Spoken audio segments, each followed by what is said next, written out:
Então, engana-se quem diz que foi o Constantino que fundou a Igreja Católica. Não foi. Foi Jesus lá atrás que deixou para São Pedro, né? Mas o Constantino tornou a religião como religião oficial.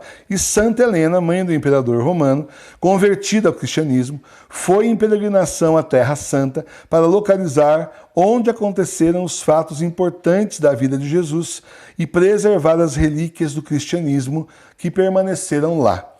Um dos seus objetivos era encontrar o lugar da crucificação de Jesus e a própria cruz onde ele foi crucificado. Lá cuidou ela de destruir a imagem de Vênus em mármore, que para apagar a memória da paixão de Cristo, os gentios haviam colocado exatamente no lugar da cruz e que ali permanecera durante cerca de 180 anos. Você vê que o diabo não dá folga desde o começo, gente. Ele não dá folga. A guerra é séria desde sempre. O mesmo ela fez no presépio do Salvador, onde havia sido posto um simulacro de Adonis, e no lugar da ressurreição, onde haviam colocado um de Júpiter. Quer dizer que então andaram colocando lá deuses romanos pagãos nos lugares que eram lugares santos, justamente porque o Senhor ali pisou, né? Nasceu ali, o Senhor ali foi crucificado, enfim. Purgado assim o lugar da cruz, foram encontradas depois de profundas escavações 3 cruzes, e a parte delas a inscrição que havia sido posta sobre a cruz do Senhor. Achou aquela tabuleta que o Pôncio Pilatos mandou colocar lá, que os judeus ficaram muito bravos, encontraram também, só que não estava na cruz, estava do lado, estava junto ali, mas não estava na cruz, não dava para saber qual era qual. Como não se sabia sobre qual das 3 ele deveria ser afixado, um milagre sanou a dúvida. E a nossa igreja é uma igreja de milagres. Eu gosto de falar de milagres por isso, porque os milagres acontecem, inclusive nos dias de hoje, mas não tem as luzes, os holofotes. Às vezes a pessoa até nem se interessa. Tem católico que se interessa mais pelo escândalo do que pelos milagres. A gente tem que se interessar pela obra do Senhor, porque são sinais claros que o Senhor nos ama e que Ele está dando para, assim, fazer a nossa fé ficar mais forte, para reavivar a nossa fé, para fazer com que a gente acredite mais, né? De acordo com o historiador Rufino, a autenticidade da verdadeira cruz foi confirmada por uma milagrosa cura após São Macário rezar esta oração. Ó Senhor, que pela paixão de teu único Filho na cruz se dignou restaurar a salvação da humanidade e que até agora inspirou sua serva Helena a procurar o madeiro abençoado, no qual o autor de nossa salvação foi pregado, mostra-nos claramente entre as 3 cruzes qual foi levantada para a tua glória. Distinga-a daquelas que serviram apenas para uma execução comum. Que esta mulher que está para morrer volte da porta da morte assim que for tocada pela madeira da salvação. E eis então que São Macário, bispo de Jerusalém, levou cada uma das cruzes a 3 mulheres que sofriam de grave enfermidade, e enquanto as demais de nada serviram as mulheres, a terceira cruz, levada à terceira mulher, a curou imediatamente. Após conversar com muitos moradores e com a ajuda do bispo de Jerusalém, São Macário, ela descobriu o lugar e encontrou a verdadeira cruz que havia sido escondida pelos judeus. A data da descoberta do milagre, de acordo com a tradição, foi 3 de maio de 326 d.C. Santa Helena mandou construir uma igreja no local original da crucificação, do sepulcro e da ressurreição de Jesus, conhecida como a Igreja do Santo Sepulcro.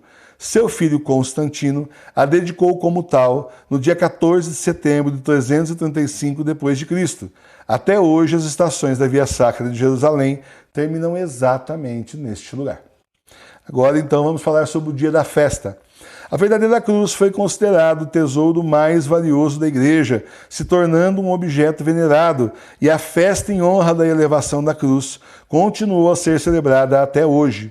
É comemorada no dia 3 de maio no antigo calendário romano, a data da descoberta, e em 14 de setembro em Jerusalém, e no novo calendário romano, justamente hoje, dia 14, a data da dedicação da igreja. A verdadeira cruz aí foi roubada. Eu digo que o demônio não descansa, olha aí. A cruz de Cristo foi mantida pela igreja em Jerusalém, mas foi levada por Cosróis I, rei dos persas, no ano de 614 d.C., após a invasão da Síria e da Palestina. No ano de 629 d.C., foi recuperada e levada de volta a Jerusalém pelo imperador Heráclito de Constantinopla. A relíquia da verdadeira cruz foi então recolocada em seu lugar na igreja do Santo Sepulcro. Mas tem um milagre aí, presta atenção.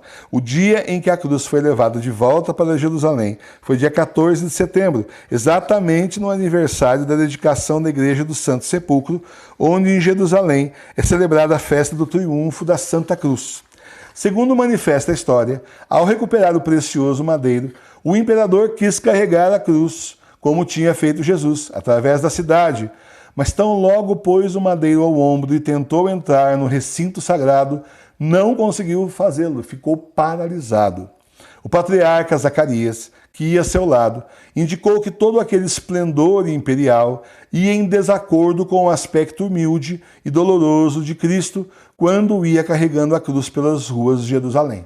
Estava lá o imperador glorioso, muito bem vestido, muito bem arrumado, aquela comitiva toda entrando em glória, carregando a cruz, e o Senhor não aceitou isso, porque não foi assim que ele carregou a cruz. O Senhor carregou com humildade, com muito sofrimento, com dor, por nós, por amor. Então o imperador se despojou do seu traje imperial e com simples vestimentas, aí sim conseguiu avançar sem dificuldade, seguido por todo o povo, até deixar a cruz no lugar onde antes ela era venerada. Os fragmentos da Santa Cruz se encontravam no cofre de prata, dentro do qual os tinham levado os persas. E quando o patriarca e os clérigos abriram o cofre, todos os fiéis veneraram as relíquias com muito ardor, inclusive ocorreram muitos milagres. A igreja tem uma longa tradição de veneração da cruz. É por isso que as igrejas católicas e ortodoxas também sempre têm crucifixos em lugares importantes. Na igreja católica, essa veneração faz parte da tradição litúrgica durante a Semana Santa. Também é por isso que é isso que você perde quando você não vai na Sexta-feira Santa, né? A gente aqui na Sexta-feira Santa fez oração Santa Cruz, viu? Na Semana Santa nós tivemos. Também é por isso que cristãos ocidentais e orientais colocam cruzes e crucifixos em suas casas, geralmente nas paredes ou em cima das portas, ou em algum local de honra para mostrar que ali é uma casa cristã.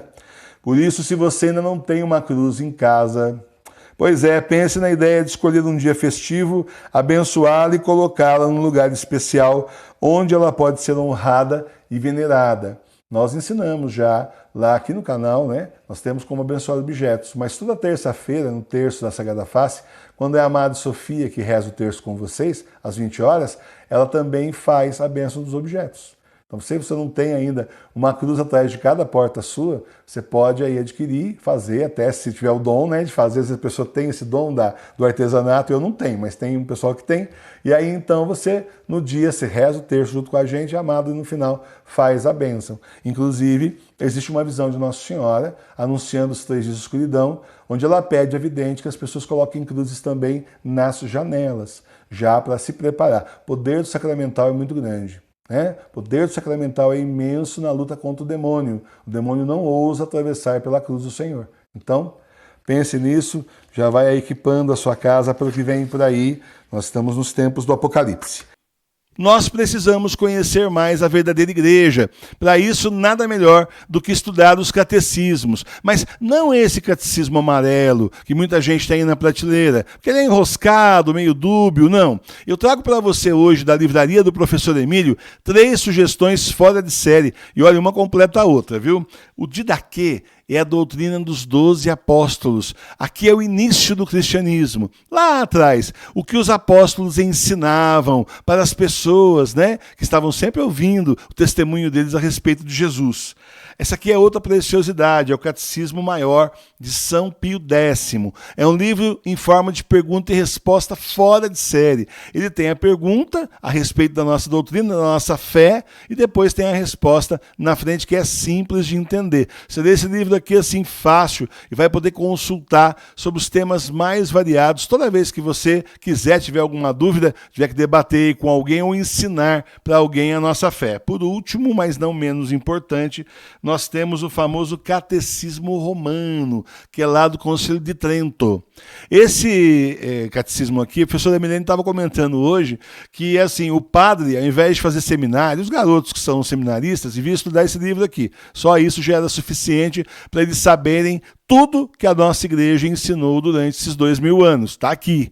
É fora de série. Esse aqui é um catecismo que, na origem, ele foi escrito para os padres, para eles poderem estudar. Então, é fora de série, porque assim, ele diz para você sobre a verdade da nossa fé, mas explica por quê. Então, por isso que ele é grossinho assim. Você vai lendo aos poucos, olha, a gente já tem até marcadores aqui de estudo. Então, você vai fazendo isso aos poucos e você vai entender melhor. E tem um índice também para você localizar as suas dúvidas e conseguir resolver. Olha, são catecismos fora de série. Nós temos lá, entra na nossa livraria enquanto ainda tem, porque são livros clássicos da nossa fé. É www.livrariadoprofessoremilio.com.br. Com esses catecismos em mãos, você vai saber o que realmente é preciso sobre o catecismo da Igreja Católica e sobre a nossa fé. Paz e bem.